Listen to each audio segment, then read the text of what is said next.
গরিব মানুষ কেন গরিব থাকে আর বড় লোকরা এত টাকা কিভাবে কামায়? এই যে আমাদের সমাজে আশপাশে যদি তাকান, যারা দেখবেন বড় লোক, তারা দেদারসে টাকা পয়সা কামাইতেছে, কিন্তু যারা গরিব তারা ঋণগ্রস্ত, তারা ঋণ থেকে বের হইতে পারতেছে না, তারা টাকার একটা সোর্স ঠিকভাবে ক্রিয়েট করতে পারছে না। এই সমস্যাগুলো কেন হয় জানেন? মাইন্ডসেট, টোটালি আপনার মাইন্ডসেট।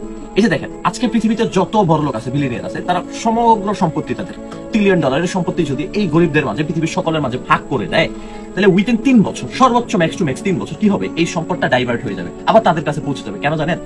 আমি আপনাদেরকে সিম্পলি বুঝাই। ধরেন আপনাকে আমি 10 কোটি টাকা দিলাম, আপনি গরিব, হতদরিদ্র।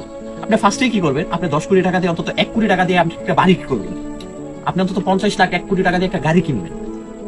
এরপরে আপনার যে শখ আছে, আপনি বাকি টাকা আপনার অন্তত 5 থেকে 7 কোটি টাকা আপনি খরচ করে ফেলবেন আপনার শখ বা প্রয়োজন মিটাইতে।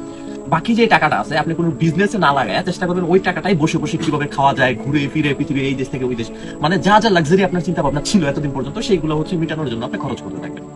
দিন শেষে হবে কি? আপনি সেই গরিব আবার গরিবই হয়ে যাবে। হয়তো আপনার একটা বাড়ি গাড়ি থাকবে, জাস্ট এতটুকু। কিন্তু বড় লোকের কাছে যখনই টাকা যায়, তারা কি করে জানেন?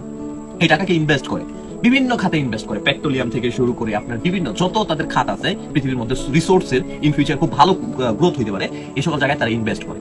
ফলশ্রুতিতে কি হয়? তাদের টাকা থেকে টাকা আসতে থাকে, এন্ড আপনার কি হয়? আপনার টাকা দিন দিন যাইতে থাকে।